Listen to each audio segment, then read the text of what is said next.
Hey y'all, it's Nancy the Handy Scandy. Welcome back for another crafty venture.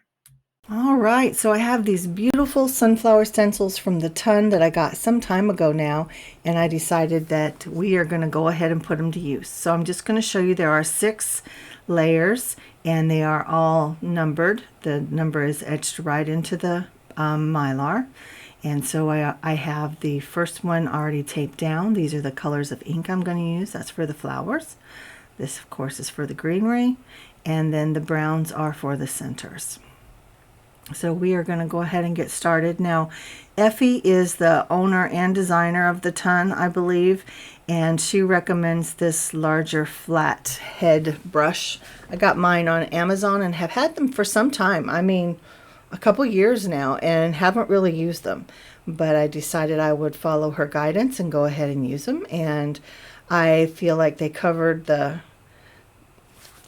surface really thoroughly and quickly for this process, because these stencils are half of an 8.5 by 11 card. So it's a lot of stencil.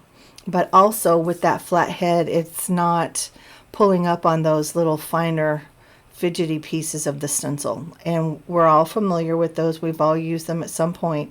I do recommend recommend if you're going to use these or anything with those tiny little points that might get caught on something, go ahead and just spray some pixie spray on the back side.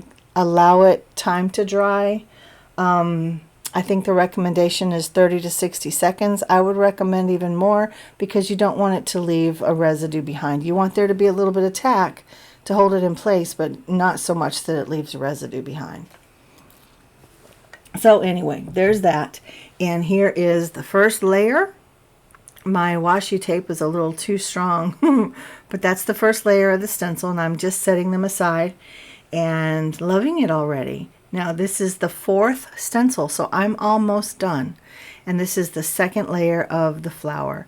The 4th one, or the 5th one, is where that detail really comes in. And you can see the difference that this stencil made. I do wish that for this next layer that we were able to get that back row of sunflowers, because this is the detail, and you can see that back row just doesn't get the attention that the ones that are more in the front get. And I think it's about perspective when she was building her scenes with the stencils, and I understand that, but yeah, I still wish that we would have been able to get a little bit more detail on those back ones. But it's okay. I think these are gorgeous. The stencils are amazing. I mean, the thought and the planning and all that detail work that went into these, I mean, that's stunning. And I don't even have the centers in yet. Now, about the centers.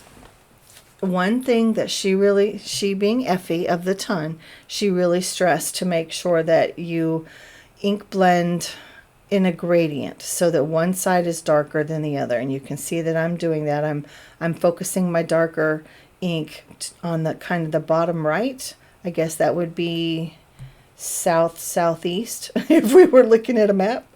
But yeah, it's simple enough. You just focus your ink in one area, and so it's darker there and it's lighter on the other side.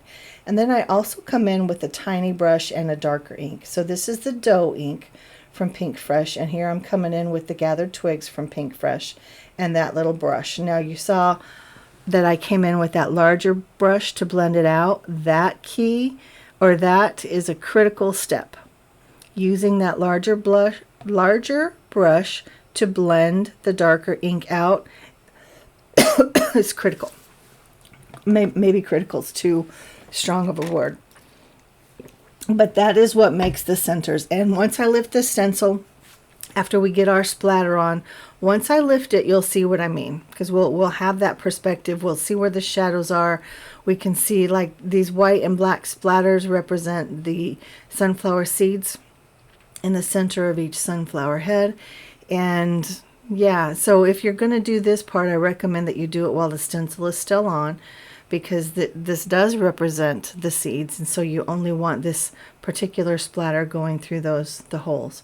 You see, I have the other side covered up with a piece of cardstock because I'm going to do some more flowers on the other side. So I wanted my cardstock to stay clean. Now, can you see the difference with that darker side? I mean, it's like it's the underside, and it's just darker there. And I don't typically worry about shadow and light source and stuff like that, but it just makes sense here. And it was easy. It's not like we had to super think it out, right? You just kind of the bottom right corner.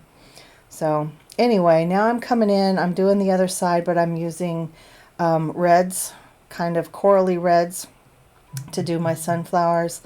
And when I get to that third detailed layer, I use a dark red. I want to say it's Berrylicious, but I don't believe that's right. I'm not sure which one it was, but it just didn't make enough of an impact. There wasn't enough contrast between the other two. So I came in with Gathered Twigs. I come in with the brown, and that did it. Look at that detail. Look at how that pops out. Now it's time to do the centers. So doing them the same way, I'm using the dough ink and kind of focusing the heavier ink down on that kind of bottom right. And then I come in again with the small brush and the Gathered Twigs. Just blend it out, make sure that we get a little bit of that ink on every flower center. And then I come back in with that larger blending brush and just blend out that darker ink. And yeah, makes it for a smooth transition. And again, this is the step that you don't want to skip. And then I come in again with my eyes ink. I splatter in the white, and then I splatter in the black. Now I don't have as much success when I'm doing splatter when I just use my hand to tap. I feel like, yeah, tapping on the acrylic block or tapping on a water bottle or some kind of other hard thing, I just get better splatters that way. And again, when you're doing the black and white splatter, you want to make sure that you do it through the stencil so that those particular splatters stay on the flower head. And then look at that. I mean, it's just stunning, isn't it?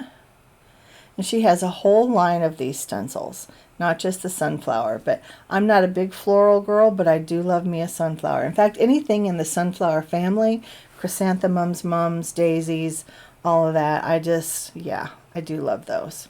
So anyway, trimming down that excess, that white line across the bottom, because, you know, sometimes your 8.5 by 11 cardstock really isn't 8.5 by 11. So this one was a little narrower than 8.5 and a little bit longer than 11. So you just have to adjust. And that was why I stopped and measured again before I trimmed it down. And I cut it in halves because I want 4 A2 size panels. Now these stencils do have coordinating dies. I chose not to purchase it. You saw at the beginning, I mean, these were $45 just for the stencils. So that was a huge investment, and it's taken me a couple years.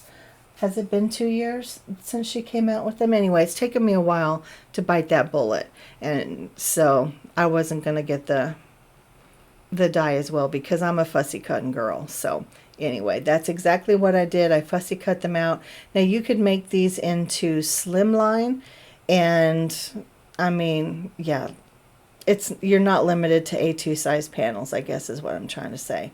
And again, she has a series of different flowers, so I will try to make sure to link her downstairs so that you can go and see what other offerings she has. Now here I just thought that there was going to be more of the background panel showing behind my florals, and so I just thought that the blue would be a good contrast with the red and the purple a good contrast with the yellow. So just doing a little bit of down and dirty ink blending, and then of course auditioning my players to make sure that everything's going to look right. Then I wanted some more splatter, but I could not find my Starry Color watercolors at this point. I was still rearranging my room, and I still am, to be honest. Not so much the rearranging, but finding a home for everything at this point. But when I was doing these cards, I didn't know where anything was yet. So my Yuli watercolors were right behind me, and I decided to use those. Some reds on the red cards and some yellowy golds on the yellow cards. And you really, unfortunately, you can't see that shimmer and shine on the floral panels. Not in the video. You can in real life, but you can't in the video. But then I just used some A2 size rectangle dies just to, you know, clean up those edges and that sentiment I will try to link that downstairs. I want to say that it came from Picket Fence Studio, but I'm not sure. But then I also added some bling. This bling belonged to my daughter, and she tried to kind of bedazzle a project for a friend way back when, and she was not happy with it. So all of her bling got set aside, but I inherited it when she passed and really wanted to try to put it to use. So I'm happy with it. But guys, let me know what you think. These were kind of different for me. They're not a whole lot of grunge and mixed media. Could definitely put paste through those stencils, especially on that last layer. Maybe some foiling or something like that. But y'all, let me know if you've seen these. Let me know what you think. Talk to me downstairs in the comments. And until next time, y'all, this has been Nancy, the Handy Scandy. Mwah! I'm out.